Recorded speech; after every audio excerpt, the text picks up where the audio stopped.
तो क्यों नहीं, हम लोग ज़रूर जीतेंगे इस बार, इंशाल्लाह इस बार ज़रूर हमारी जीत होगी। एक तरफ से चाहता है कि पतंग आए, एक तरफ से चाहता है ओवैसी भाई आए। उन बच्चों की मौत भी हो चुकी है, तो बताइए ऐसे कैसे हम अपने बच्चों को उस नाले में गिरता हुआ देखेंगे। नालियों की हालत यहाँ की देखिए, इतनी ख़राब हो रखी है, कीड़े पड़े हुए नालियों में। क्या आपको लगता है कि ओवैसी साहब का जो प्यार है वो इस बार बरस जाएगा? बिल्कुल बरसेगा, क्यों नहीं, बिल्कुल बरसेगा। पिछले बार भी लोगों ने दिखाने की कोशिश की थी, लेकिन कुछ भी समझिए, कुछ भी वजह समझिए, पिछले बार नहीं हो पाया। कुछ हो सकता है मजबूरियां हो लोगों की, कुछ हो सकता है ऊपर वाले ने कुछ ना देखा हो। इस बार मुझे लगता है कि पूरा शहीद नगर एक तरफ से चाहता है कि पतंग आए, एक तरफ से चाहता है ओवैसी भाई आए। तो क्यों नहीं, हम लोग ज़रूर जीतेंगे इस बार, इंशाल्लाह इस बार ज़रूर हमारी जीत होगी। उनसे मुकाबला करेंगी और जनता के लिए मतलब क्या क्या, अगर आप जीती हैं तो क्या क्या लाएंगे, ये मेरा पहला सवाल। जी बिल्कुल, 4 बार जीतने का मतलब ये नहीं कि आप 5वीं बार भी जीत ही जाएंगे।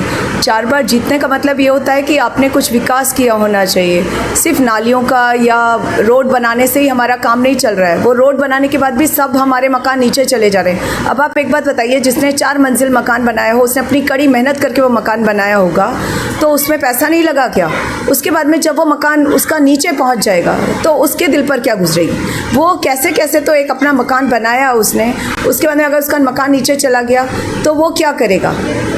एक ही बार आदमी मकान बना पाता है अपनी लाइफ में, तो क्या आप लोग को लगता है ये पॉसिबल है कि वो 10 बार उस मकान को तोड़े और फिर वो बनवाए?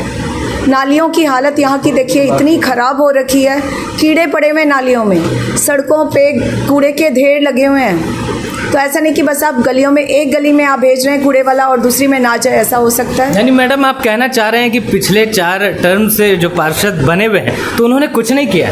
किया होगा, ज़रूर किया होगा, लेकिन हम तो उसी बारे में बोलेंगे जो कि हमें दिखाई दे रहा है। लोग जो हमें बता क्या दिख रहा है मैम, बताइए जनता को। वही तो बता रहे हैं, कूड़े के ढेर, हर घर के आगे कूड़े के ढेर। जिस घर में हम जाकर मिलते हैं वो कहते हैं क्या करेंगे आप लोग, हम क्यों आपको वोट दें, सारी नालियाँ गंदी पड़ी हुई हैं, हम क्यों वोट दें आप लोगों को? आप लोगों को वोट देने के बाद में भी हमारी नालियाँ अगर गंदी पड़ी हुई हैं तो आप लोगों को वोट देने का क्या फ़ायदा है? आदिल मलिक जो पार्षद हैं वो कुछ नहीं करवा रहे हैं? कुछ करवा रहे होते तो लोग हमें इतना नहीं बोल रहे होते। अगर उन्होंने कुछ करवाया होता तो वो इतना नहीं बोल रहे होते। मुझे नहीं लगता कि जो करवाता है आदमी उसके बारे में ऐसा कुछ बोला जाता है। हम तो खुद देख कर आए हैं ना, हम किसी के सुने सुनाए बातों पर नहीं भरोसा करें। उन लोगों ने हमें दिखाया कि देखिए आप नालियों की हालत, कीड़े पड़े हुए हैं, उनमें कूड़ा भरा हुआ है, और जो कूड़े के ढेर जो उनके दरवाजे पर लगे हुए हैं, अगर कूड़ा उठता या वो नालियाँ साफ़ की जाती तो ऐसा तो नहीं होता। शहीद नगर का नाला ही जाके देख लीजिए, इतनी गंद है उसमें। आसपास जो बाउंड्री बनाई गई थी वो सारी बाउंड्री टूट चुकी है। किसी भी बच्चे का, वो जो नाले पर घर है, वो अपने बच्चों को उसे संभाल कर ही रखेंगे ना। अब अगर किसी का बच्चा उसमें चला जाए तो क्या होगा? पीछे सुना भी होगा आपने, कई बच्चे उसमें गिर भी चुके हैं, उन बच्चों की मौत भी हो चुकी है। तो बताइए ऐसे कैसे हम अपने बच्चों को उस नाले में गिरता हुआ देखेंगे? कब तक देखेंगे? तो हमें भी तो कुछ अपने लिए चाहिए। विकास तो हर एक को ज़रूरत है, हर कोई चाहता है कि बच्चों के लिए कुछ चाहिए।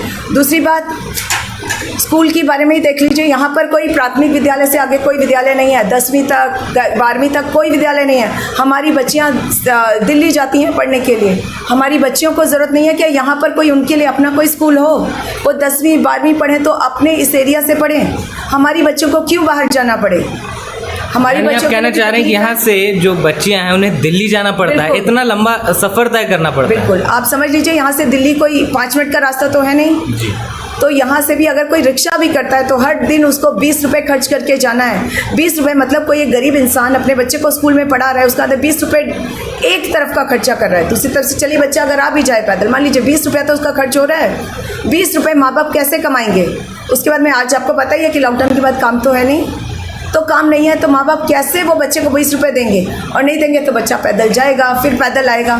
तो क्या आप लोग को लगता है कि बच्चे के पास में इतनी ताकत रहेगी कि वो दोनों टाइम पैदल जाए और दोनों टाइम पैदल वापस आए? तो वो कैसे करेगा? अच्छा मैम, ये बताइए कि पहले चरण का जो चुनाव है वो हो चुका है, तो आपके एरिया में क्या माहौल है? क्या लगता है कि मतलब क्या जनता किसको चुनने वाली है, ये आप खुद बताएं। जी बिल्कुल, मेरे को तो यही लगता है कि इस बार का रुझान लोगों का पतंग की तरफ ज़्यादा है, एआईएम पार्टी की तरफ ज़्यादा है, ओवैसी भाई की तरफ ज़्यादा है। लोग ओवैसी भाई को दिल से चाह रहे हैं। वो लोग कहते हैं हम आपको वोट नहीं करेंगे, हम लेकिन ओवैसी भाई की तरफ से हम वोट करेंगे आपको, ओवैसी भाई के लिए वोट करेंगे, ओवैसी भाई हमारे दिल में है, हम ओवैसी भाई को वोट देंगे। तो मुझे पूरा इस बात की उम्मीद है कि इस बार एआईएम पार्टी का परचम लहराएगा, शहीद नगर में ज़रूर लहराएगा इंशाअल्लाह। चैनल को लाइक, शेयर एंड सब्सक्राइब करें और बेल आइकन दबाना ना भूलें।